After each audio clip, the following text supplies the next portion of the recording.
Hey folks, this is Meredith from the Papery Craftery. Today I am going to be showing a really quick video about some simple ways to make your quilling a little bit neater, a little bit cleaner, a little bit easier to work with. We're going to be focusing on paper and then we're going to talk a little bit about glue as well. So starting off with paper, if you watched my videos a few times you may have heard me say this, but I get questions about it a lot, so I thought I'd go over it again. I love a torn edge.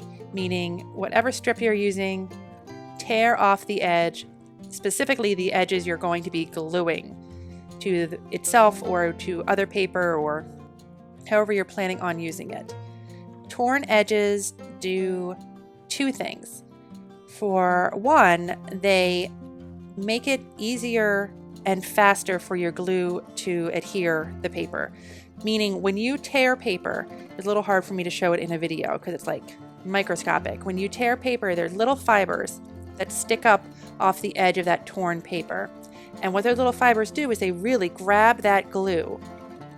And that's what gets your glue to stick a little bit faster.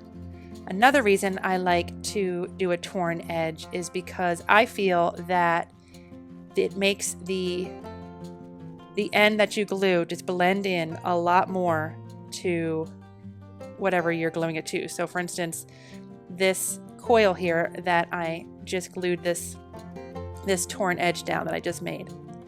You can see it a little bit, but if I had spent some more time and really made that go down, you wouldn't see it at all. You can't really see it at all when you pinch and make a shape. Whoops, when you pinch and make a shape. And here's one I did before. I didn't tear the edge. This is a cut edge. And I can run my finger over it and grab it really easily. It just does not glue down in the same way. There may be people that feel differently. I feel it's worth the effort just to go ahead and tear your strips. You're not losing that much paper. I think it makes a world of difference. Here's another example of how torn edges can be really helpful in making a neater quilling. Let's say that you're working on your swirls. So those are those multi-stripped shapes that can be a little bit tricky to get started. You'll want to put all your strips in a row and add a little bit of glue between each one. Oh, can't find my glue bottle. A little bit of glue between each one. And because those strips were torn, that glue is going to adhere really, really quickly. Also, there's a little bit less bulk when you have a torn edge. So if you're familiar with rolling up swirls, and I do have a video on that explains it step by step, sometimes it can be a little tricky to get it started, especially if you have that bulk of straight across blunt cut edges. It's almost like trying to roll over a big speed bump. It's just got a big lip to it every time. If you do a torn edge, it's a little bit smoother. I think it's a lot easier to roll. It just makes it all around more pleasant process. That is a big tip. The other side of the swirl can have torn edges as well. Once you tear them off, you can arrange your swirl however you like, push and pull your strips as needed, and then you'll see me in a second add some glue to all of those layers, and it's going to stick really quickly. It's going to be really smooth. Again, I find it makes an all-around neater product when you're done.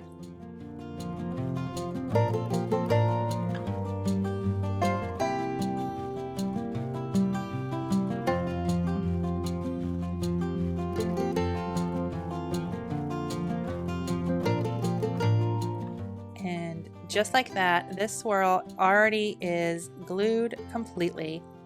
Not a lot of drying time needed because I had the little fibers of the torn edge. Made it super quick, made it super smooth. You can see also when I show it to the side there, there's no, stutter step going down of cut edges, making it, again, kind of blunt as it goes down.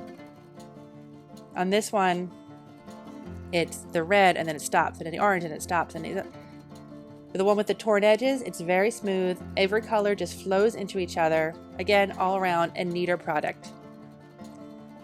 Now let's talk about glue, which is pretty much the other part of quilling, right? You have your paper, you have your glue. I am sure you are all sick to death of me beating the drum of these needle nose containers. I show them in every single video. I have links in the description box of every video. I have it all over my website, where to find them. This one is my absolute favorite. I love that the little cap is attached and it's not a real brittle attachment. I can stretch it and it does not break off. I've been using the same one probably about a year. It comes in a 10-pack, so it's an amazing value. Another great tip with these needle nose containers, get a damp paper towel or a damp rag, put it in a little cup, put your needle nose container open while you're working on top of that damp paper. Your glue will not clog. I know a lot of people say, oh, that's a tiny little thing. How do you get the glue out? It's so easy. Just use damp towels. Another great towel trick is to get another piece of damp paper towel and put it next to your workstation. All those little dried bits of glue that get stuck to your fingers while you're rolling your paper, gone in an instant. Super duper helpful. So now we're going to tie it all together. You have paper, you have glue. How do you get your finished product super neat? One of my favorite tools is to use tweezers. I went a long time thinking I did not need quilling tweezers. I just didn't get, like, they were a waste of money. I just use my hands, whatever. You want to get a pair of tweezers. You have regular ones or you have reverse tweezers. They act a little bit more like a clamp. For some reason, my brain doesn't work very well with that, so I don't use this very often, but it is an option. They are out there. They're very sturdy. I just can't get the backwards motion working for my brain. But when you're finally ready to put all your pieces together, use your tweezers, hold your pieces up. You won't get glue all over your fingers. It's a lot easier to maneuver them in and around and through little places. For a few dollars, it is worth it. Quilling tweezers are awesome. Again, using your needle nose container, a big tip, less glue is more. You will be okay using just a little bit of glue. It is very easy to get quilling paper to stick to things. You don't need a lot of glue. You can use your needle nose container, you can use a little quilling tool or a toothpick to add glue. You can use a dip method, but that'll give you a little bit more glue than you probably want. I use that when I'm making like little tiny straight pieces. That is where that's helpful. But use your tweezers, a little bit of glue. Also, grab yourself a cheap paintbrush. Whenever you are mounting your paper, you're going to get a little bit of seepage on the sides probably, even if you just use a little bit of glue. Just grab a paintbrush, wipe it down. It'll go really, really easy. It will make a big difference not to have the little gluey edges all over your cards or your mat board or whatever you're mounting your quilling work to. Now, there is a handful of very quick tips. I hope that you find those helpful and you learned something new today. If you have any other quilling tips that you really like, leave them down in the comments so that we can all hear them. And don't forget to look in the description box for any other information that I have for you, other links, things like that. Don't forget to like and subscribe so you can be around for the next video. Thanks so much for watching. Bye-bye.